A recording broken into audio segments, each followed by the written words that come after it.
तो वेलकम, स्वागत है आप सभी का। और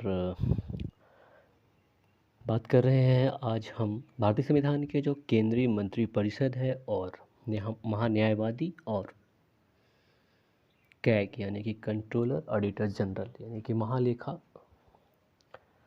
महालेखा परीक्षक पर आधारित जो प्रश्नों का सेट है उनको लगा रहे हैं हम।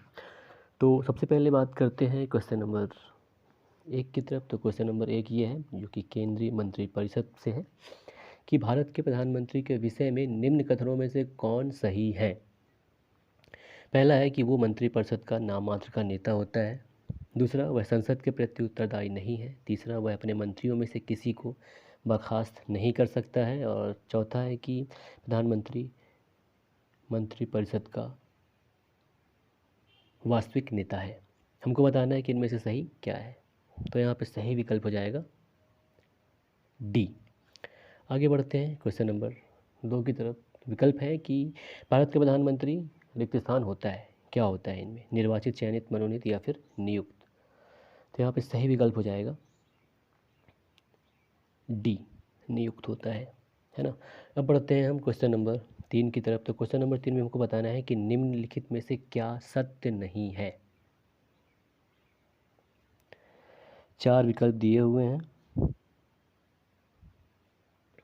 और ये बताना है कि क्या सत्य नहीं है ना। तो हम यहाँ पे अब सिर्फ आपको विकल्प बता देंगे। और तो जो इसमें सही है कि जो सत्य नहीं है वो है विकल्प डी, कि मंत्रियों द्वारा राष्ट्रपति या राज्यपाल को दिए गए सलाह को जांचने के लिए न्यायालय अधिकृत हैं। क्योंकि अनुच्छेद 74(1) में ये कहा गया है कि राष्ट्रपति अपनी शक्तियों का प्रयोग मंत्रिपरिषद की सलाह के अनुसार करेगा। और 74(2) में ये कहा गया है कि इस प्रश्न की किसी भी न्यायालय में जांच नहीं की जाएगी कि क्या मंत्रियों ने राष्ट्रपति को सलाह दी, और अगर सलाह दी भी तो क्या दी। तो इसलिए इसका सही विकल्प डी हो जाएगा। अब बढ़ते हैं क्वेश्चन नंबर 4 की तरफ। तो क्वेश्चन नंबर 4 है कि भारत का प्रधानमंत्री मुख्य है। विकल्प है राज्य सरकार, केंद्रीय सरकार, राज्य एवं केंद्रीय सरकार, और डी, इनमें से कोई नहीं। तो यहाँ पे सही विकल्प हो जाएगा बी, केंद्रीय सरकार का भारत के प्रधानमंत्री मुख्य होते हैं या प्रमुख होते हैं, है ना। अब बढ़ते हैं क्वेश्चन नंबर 5 की तरफ। क्वेश्चन नंबर 5 है कि भारतीय संविधान के अनुच्छेद 78 में प्रावधान है। 78 में दायित्वों का प्रावधान है किसके? 4 विकल्प है लोकसभा अध्यक्ष, राज्यसभा के सभापति, भारत के नियंत्रक एवं महालेखा परीक्षक का, और डी विकल्प प्रधानमंत्री का। तो बताना है इनमें से कौन सा सही है। तो यहाँ पे सही विकल्प हो जाएगा डी, प्रधानमंत्री का। अब बढ़ते हैं हम क्वेश्चन नंबर 6 की तरफ। तो क्वेश्चन नंबर 6 है कि कैबिनेट का तात्पर्य है इनमें से क्या। विकल्प ए है कि शासन के सभी मंत्रीगण, कैबिनेट स्तर के मंत्री और अपने सचिवों के साथ कैबिनेट स्तर के मंत्री, और डी, राज्य मंत्रीगण। तो यहाँ पे सही विकल्प हो जाएगा बी, कैबिनेट स्तर के मंत्री कैबिनेट में शामिल होते हैं। और आगे बढ़ते हैं। देखिए कैबिनेट यानी क्या होता है? मंत्रिमंडल। थोड़ी जान लें, ज़्यादा अच्छा रहेगा।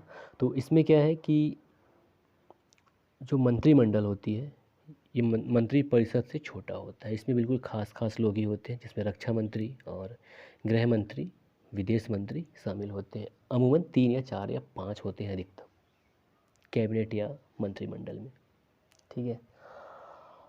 और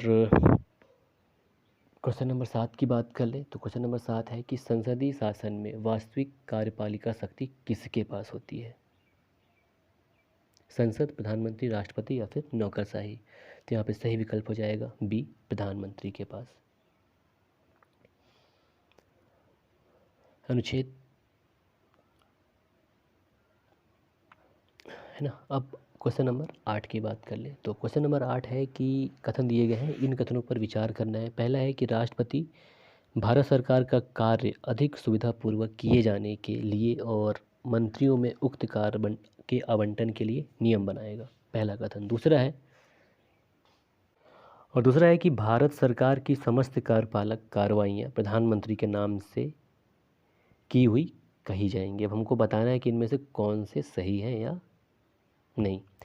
विकल्प दिए हैं ABCD। ए में है केवल एक, बी में केवल दो, और सी में एक और दो दोनों, डी में न तो एक न ही दो। तो यहाँ पे सही विकल्प जो होगा वो होगा एक, केवल एक।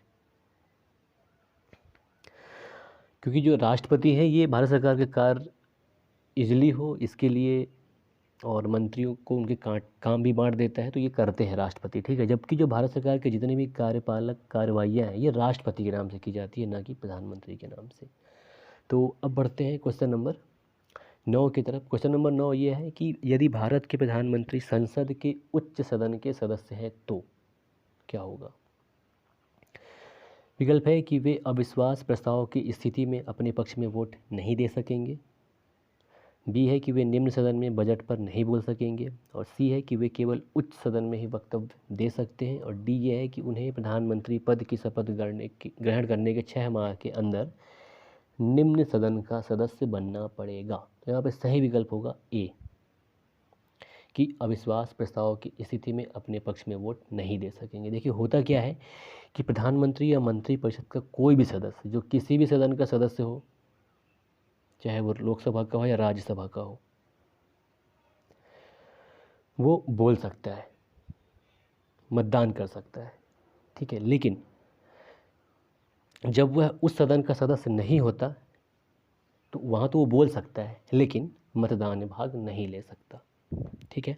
अब बढ़ते हैं क्वेश्चन नंबर 10 की तरफ। क्वेश्चन नंबर 10 है कि संविधान के निम्न प्रावधानों में से कौन सा प्रावधान मंत्रिपरिषद की नियुक्ति और पदच्युति को विवेचित करता है। विकल्प है अनुच्छेद 70, 72, 74 और 75। तो यहाँ पे सही विकल्प हो जाएगा डी, अनुच्छेद 75,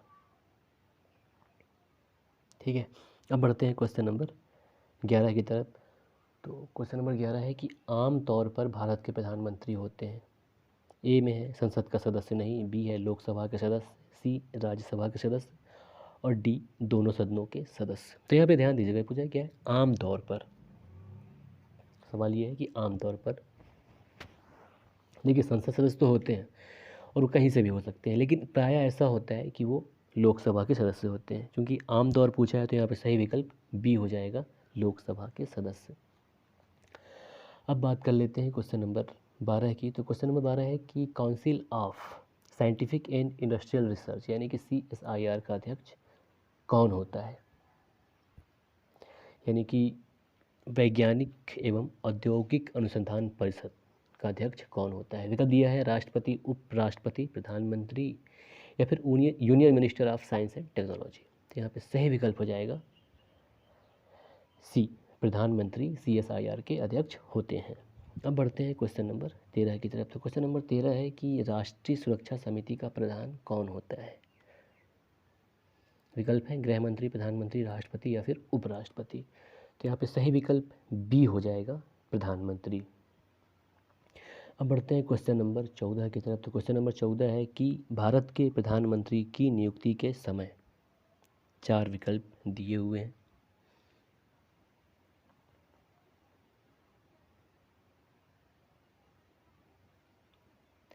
और इनमें सही विकल्प ए होगा कि यह जरूरी नहीं है कि वह संसद के दोनों सदनों में से एक का आवश्यक रूप से सदस्य हो, परंतु 6 माह के अंदर आवश्यक रूप से उसे दोनों में से किसी एक का सदस्य हो जाना चाहिए। प्रधानमंत्री के लिए या किसी भी मंत्री के लिए ये जरूरी है, ठीक है। तो सही विकल्प इसका ए है। अब बढ़ते हैं क्वेश्चन नंबर 15 की तरफ। तो क्वेश्चन नंबर 15 है भारत का प्रधानमंत्री बनने के लिए न्यूनतम आयु कितनी होनी चाहिए। 21 वर्ष, 25 वर्ष, 30 वर्ष या फिर 35 वर्ष।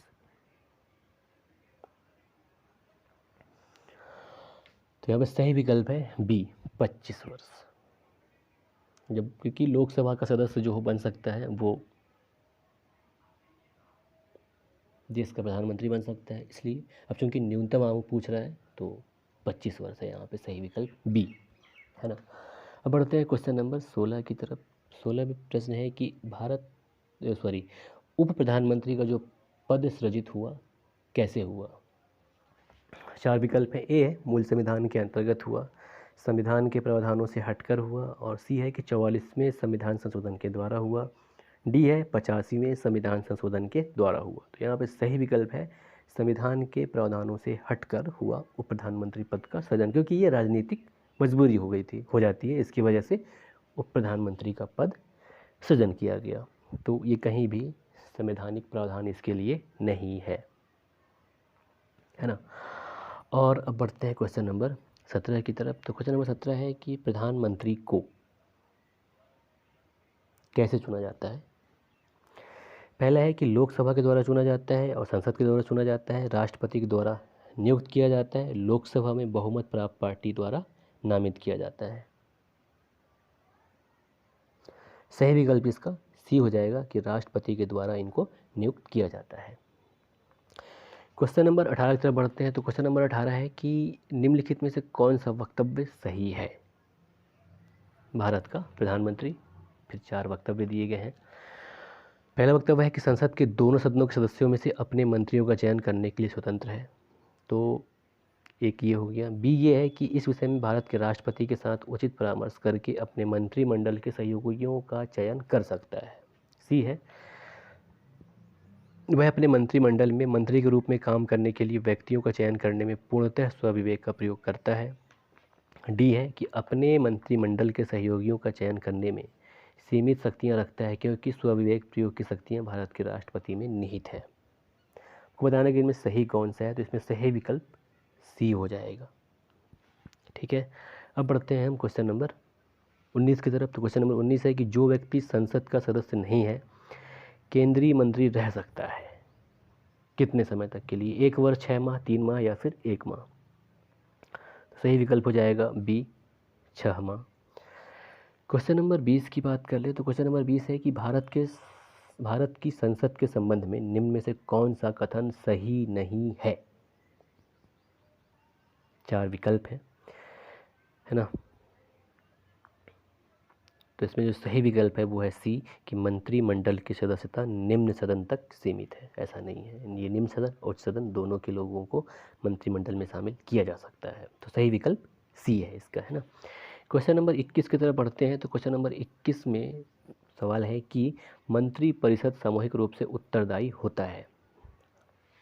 4 कथन दिए गए और हमको बताना है कि इनमें से कौन कौन से सही हैं। पहला है लोकसभा के प्रति एक संवैधानिक बाध्यता के अंतर्गत। तीसरा है अनुच्छेद 75(3) के अनुसार और अनुच्छेद 74(3) के अनुसार। तो इसमें सही विकल्प हो जाएगा बी विकल्प, 1, 2 और 3, क्योंकि क्या है ना, अनुच्छेद 74(3) है ही नहीं, 74(2) तक है ना। अब बढ़ते हैं क्वेश्चन नंबर 22 की तरफ। तो क्वेश्चन नंबर 22 है कि मंत्री परिषद किसके प्रति उत्तरदायी होती है। संसद के, राष्ट्रपति के, लोकसभा अध्यक्ष के, लोकसभा अध्यक्ष तथा राज्यसभा के सभापति के। तो देखिए ये क्वेश्चन ना बिहार पीएससी में वर्ष 1995 में पूछा गया था और एमपीपीएससी में 2010 में पूछा गया था। अब देखिए क्या है, मंत्री परिषद वैसे लिखा तो है 75 के अनुच्छेद 75(3) के अनुसार कि मंत्री परिषद जो है लोकसभा के प्रति सामूहिक रूप से जिम्मेदार होगी। लेकिन क्या है, यहाँ पे सिर्फ संसद दिया है, राष्ट्रपति और लोकसभा अध्यक्ष को तो हो ही नहीं सकता। अब चूँकि संसद के तहत लोकसभा आता है, लोकसभा, राज्यसभा और राष्ट्रपति तीनों मिलकर संसद का निर्माण करते हैं, तो इसके लिए यहाँ पे सही जो विकल्प होगा वो होगा ए, संसद की। और ध्यान रखने वाली चीज़ है कि संसद को गलत नहीं माना गया था। ठीक है, तो अब बढ़ते हैं क्वेश्चन नंबर 23 की तरफ। तो क्वेश्चन नंबर 23 है कि केंद्रीय मंत्रिपरिषद के त्यागपत्र देने के उपरांत निम्नांकित में से कौन सी एक सही स्थिति नहीं है। 4 विकल्प हैं। ए है कि राष्ट्रपति शासन लागू हो जाएगा, राष्ट्रपति वैकल्पिक व्यवस्था बनने तक उन्हें बने रहने के लिए कहेंगे, और सी है कि वैकल्पिक व्यवस्था से अभिप्राय है कि यथासंभव शीघ्र नई सरकार के गठन हेतु आम चुनाव कराया जाए। डी है कि अपदस्थ मंत्रिपरिषद अपने पद पर नई सरकार बनने तक अपने पदभार का निर्वाह करेगी। बताना कि इनमें से कौन सा सही नहीं है।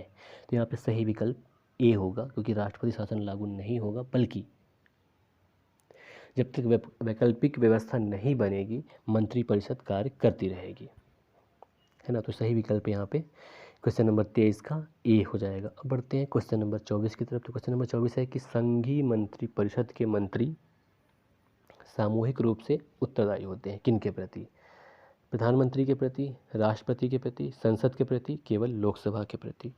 तो यहाँ पे क्या है, लोकसभा दिया हुआ है स्पेशली, तो यहाँ पे सही विकल्प हो जाएगा डी, केवल लोकसभा के प्रति। अब बढ़ते हैं क्वेश्चन नंबर 25 की तरफ। तो क्वेश्चन नंबर 25 में 2-3 कथन दिए गए, इन पर हमको विचार करना है। पहला कथन है कि केंद्र में मंत्री परिषद संसद के प्रति सामूहिक रूप से उत्तरदायी होगी। दूसरा है कि संघीय मंत्री भारत के राष्ट्रपति के प्रसाद पर्यंत पद धारण करेंगे।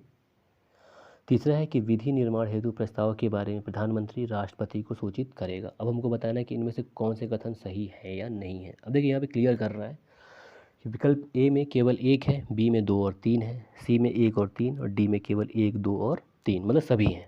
तो यहाँ बताना है कि सही कौन सा है। तो यहाँ पे सही विकल्प बी हो जाएगा, केवल 2 और 3। अब बढ़ते हैं क्वेश्चन नंबर 26 की तरफ। तो क्वेश्चन नंबर 26 है कि निम्नलिखित में से किसका भारत के संविधान में तो स्पष्ट उल्लेख नहीं है, पर परिपाटी के रूप में या चलन के रूप में पालन किया जाता है। 4 विकल्प हैं। ए, वित्त मंत्री को निम्न सदन का सदस्य होना चाहिए। बी, प्रधानमंत्री यदि निम्न सदन में बहुमत खो दे तो उसे त्यागपत्र दे देना चाहिए। सी, मंत्रिपरिषद में भारत के सभी भागों का प्रतिनिधित्व हो। और डी, कि अपनी पदावधि की समाप्ति से पूर्व ही राष्ट्रपति और उपराष्ट्रपति दोनों के एक साथ पद त्याग करने पर संसद के निम्न सदन का अध्यक्ष राष्ट्रपति कार वहन करे। हमको बताना है कि इनमें से कौन सा है कि जो स्पष्ट तो नहीं है लेकिन परिपाटी के रूप में पालन किया जाता है। तो इसका सही विकल्प हो जाएगा बी, कि यदि प्रधानमंत्री निम्न सदन में बहुमत खो देता है तो उसको त्यागपत्र दे देना चाहिए। अब बढ़ते हैं क्वेश्चन नंबर 27 की तरफ। तो क्वेश्चन नंबर 27 है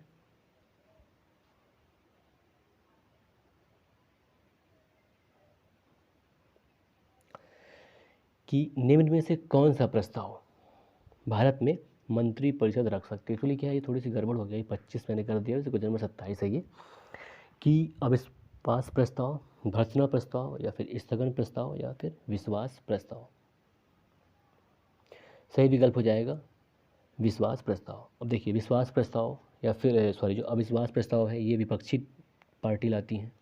तो जो मंत्रिपरिषद है जिसका सरकार है, तो वो क्या विश्वास प्रस्ताव लाने का कार्य करता है। सही विकल्प यहाँ पे डी हो जाएगा, है ना। अब हम बढ़ते हैं क्वेश्चन नंबर 28 की तरफ। तो क्वेश्चन नंबर 28 है कि अपना त्यागपत्र देने के बाद भारत में एक मंत्री को अपने त्यागपत्र के विषय में लोकसभा में व्यक्तिगत वक्तव्य देने के लिए किसकी अनुमति की आवश्यकता होती है। विकल्प है प्रधानमंत्री, स्पीकर, राष्ट्रपति या फिर सर्वोच्च न्यायालय की। तो यहाँ पे सही विकल्प हो जाएगा बी, स्पीकर या लोकसभा अध्यक्ष की।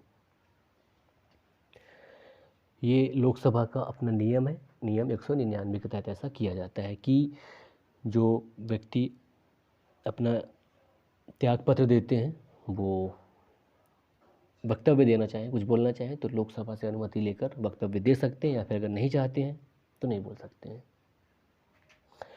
अब बढ़ते हैं क्वेश्चन नंबर 29 की तरफ। तो क्वेश्चन नंबर 29 है कि मंत्रिपरिषद के विरुद्ध अविश्वास प्रस्ताव लाने के लिए लोकसभा के सदस्यों की कितनी संख्या होना चाहिए। 30, 40, 50 या फिर 60। तो यहाँ पे सही विकल्प हो जाएगा सी, 50। बढ़ते हैं क्वेश्चन नंबर 30 की तरफ। तो क्वेश्चन नंबर 30 है कि लाभ के पद का निर्णय कौन करेगा या कौन करता है। विकल्प है राष्ट्रपति और राज्यपाल, संघीय संसद, उच्चतम न्यायालय, संघ लोक सेवा आयोग। तो यहाँ पे सही विकल्प हो जाएगा बी, संघीय संसद।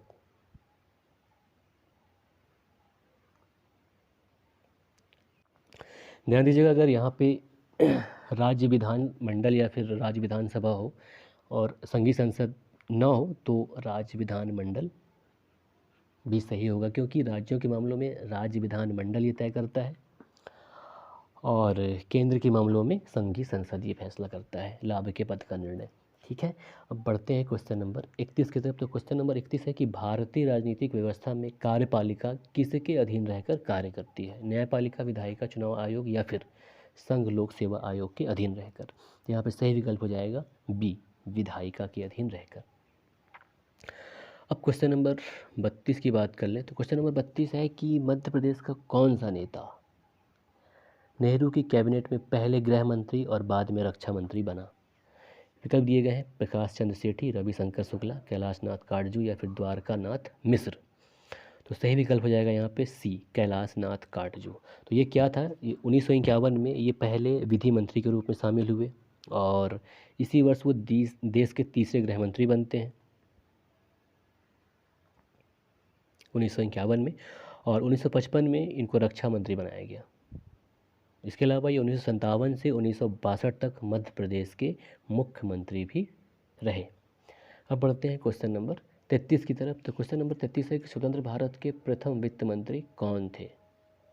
विकल्प दिया गया है श्री गुलजारी लाल नंदा, श्री जान मथाई, श्री कृष्णामाचारी और श्री आर के षणमुखम चेट्टी। तो सही विकल्प है इसमें श्री आर के षणमुखम चेट्टी। ये स्वतंत्र भारत का पहला केंद्रीय बजट इनके द्वारा 26 नवंबर 1947 को प्रस्तुत किया गया था, और वर्ष 1949 में इनके बाद जान मथाई को वित्त मंत्री नियुक्त किया गया था। तो स्वतंत्र भारत के पहले वित्त मंत्री श्री आर के षणमुखम चेट्टी हुए, है ना। अब बढ़ते हैं क्वेश्चन नंबर 34 की तरफ। तो क्वेश्चन नंबर 34 है कि भारत में स्वतंत्रता के पश्चात प्रथम मंत्रिमंडल का कानून मंत्री कौन था? विकल्प है K M. Munshi, S P. Mukherjee, Baldev Singh, B R. Ambedkar. तो यहाँ पे सही विकल्प होगा डी, डॉक्टर बी.आर. अम्बेडकर। अब बढ़ते हैं क्वेश्चन नंबर 35 की तरफ। तो क्वेश्चन नंबर 35 है कि निम्न में से कौन सा शब्द भारत के संविधान में लिखित नहीं है?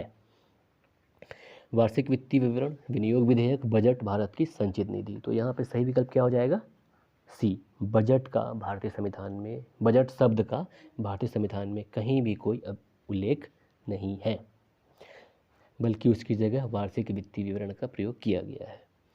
अब बढ़ते हैं क्वेश्चन नंबर 36 की तरफ। तो क्वेश्चन नंबर 36 है कि भारत के किस प्रधानमंत्री की मृत्यु देश के बाहर हुई? जवाहरलाल नेहरू, मोरारजी देसाई, लाल बहादुर शास्त्री या फिर चौधरी चरण सिंह का। तो सही विकल्प हो जाएगा लाल बहादुर शास्त्री। इनकी मृत्यु 11 जनवरी 1966 को ताशकंद में हुआ, जो वर्तमान में उज्बेकिस्तान की राजधानी है ना। और क्वेश्चन नंबर 37 की बात कर ले तो क्वेश्चन नंबर 37 है कि निम्न में से कौन भारत के प्रधानमंत्री बनने से पूर्व किसी भी राज्य के मुख्यमंत्री नहीं रहे थे? मोरारजी देसाई, चरण सिंह, पीवी नरसिंह राव या फिर चंद्रशेखर। तो यहाँ पे सही विकल्प हो जाएगा चंद्रशेखर।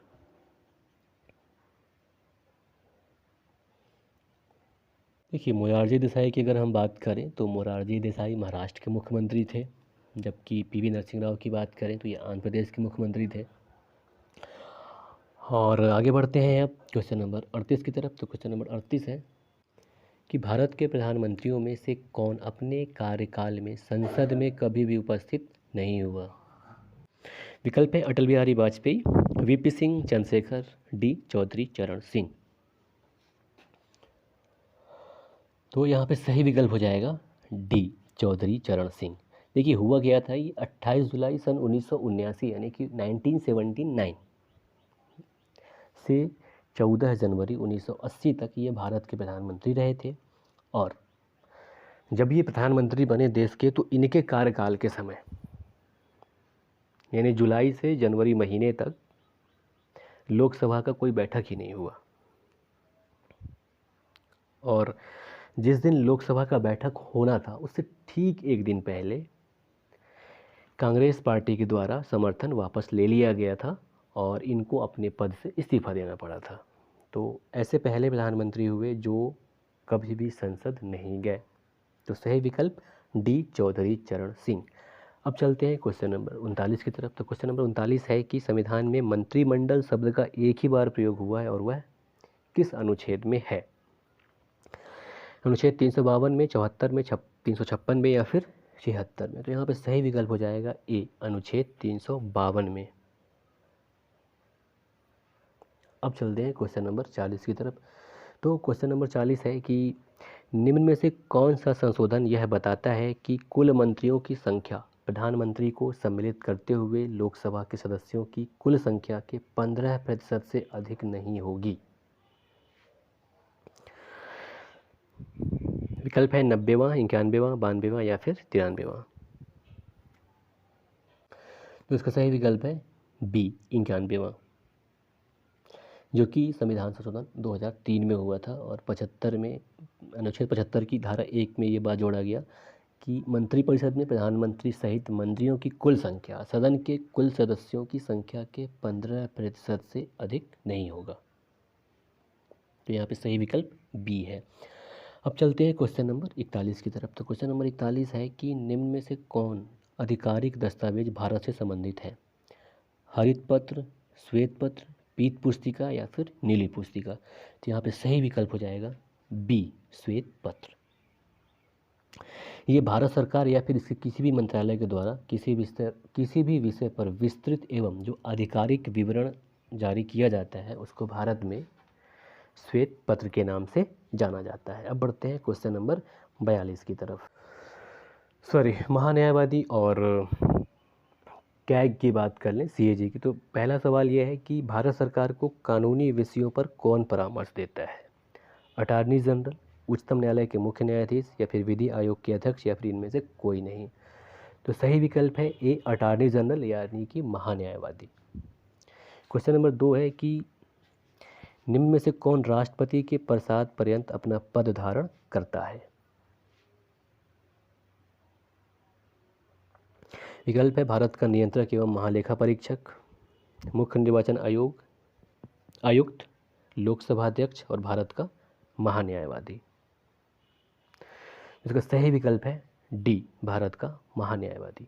देखिए क्या है इसके जो ये महान्यायवादी हैं जिसके भारतीय संविधान के अनुच्छेद 76 में इसके बारे में विवरण दिया गया है, इसमें ये कहीं भी नहीं लिखा है कि इनका कार्यकाल कितने समय का होगा। बस ये इतना लिखा है कि इनका जो कार्यकाल है राष्ट्रपति के प्रसाद पर्यंत चलेगा। तो असल में परंपरा में ये चलता है कि जैसे सरकार बदलती है, यानी कि सरकार जैसे बदली क्योंकि इनको सरकार के ये विधिक सलाहकार होते हैं, तो जो सरकार नई बनी वो अपने हिसाब से अपना महान्यायवादी नियुक्त करवाते हैं और सरकार बदलने के बाद महान्यायवादी, परंपरा यही है कि इस्तीफा दे देते हैं। तो ऐसा होता है महान्यायवादी के संदर्भ में, है ना। अब क्वेश्चन नंबर 3 की बात कर ले। तो क्वेश्चन नंबर 3 है कि भारत के महान्यायवादी को कैसे नियुक्त किया जाता है? संसद के द्वारा, राष्ट्रपति के द्वारा या फिर संसद की सिफारिश पर राष्ट्रपति के द्वारा या मुख्य न्यायाधीश द्वारा या फिर लोकसभा अध्यक्ष के द्वारा? यहाँ पे सही विकल्प हो जाएगा बी, राष्ट्रपति के द्वारा महान्यायवादी को नियुक्त किया जाता है। क्वेश्चन नंबर 4 की बात कर लें। क्वेश्चन नंबर 4 है कि निम्नलिखित में से किसे भारत सरकार का प्रथम विधि अधिकारी समझा जाता है? भारत का मुख्य न्यायाधीश, महान्यायाभिकर्ता, महान्यायवादी या फिर महाधिवक्ता? तो सही विकल्प हो जाएगा इसका महान्यायवादी। भारत के महान्यायवादी को प्रथम विधि अधिकारी माना जाता है। क्वेश्चन नंबर 5 की बात कर लें। तो क्वेश्चन नंबर 5 है कि निम्न में से किसे अपने कर्तव्यों के पालन में भारत के राज्य क्षेत्र में सभी न्यायालयों में सुनवाई का अधिकार होगा? महाधिवक्ता को, महान्यायवादी को, अतिरिक्त महाधिवक्ता को, इनमें से कोई नहीं? तो यहाँ पे सही विकल्प हो जाएगा बी, महान्यायवादी को, क्योंकि जो महाधिवक्ता होते हैं ये राज्य के लिए होते हैं। अब क्वेश्चन नंबर 6 की बात कर लें। क्वेश्चन नंबर 6 है कि संसद के किसी सदन का सदस्य न होने पर भी सदन की बैठक में कौन भाग ले सकता है? तो इसका सही विकल्प बी है, महान्यायवादी, यानी कि अटॉर्नी जनरल ऑफ इंडिया, जो संसद के किसी भी सदन का सदस्य नहीं होता लेकिन फिर भी सदन की बैठक में भाग ले सकता है वो।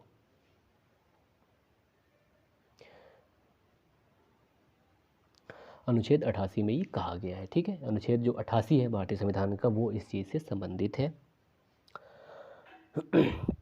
है ना। अब बढ़ते हैं क्वेश्चन नंबर 7 की तरफ। तो क्वेश्चन नंबर 7 है, कुछ कथन दिए गए हैं उन पर विचार करके जो सही है वो हमको बताना है। तो क्वेश्चन नंबर 7 ये है कि भारत का महान्यायवादी, 4 कथन है। पहला, लोकसभा की कार्यवाही में भाग ले सकता है। दूसरा, लोकसभा की किसी समिति का सदस्य हो सकता है।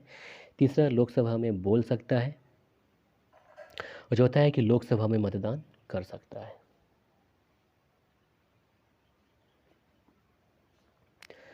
तो यह बताना है कि सही क्या है।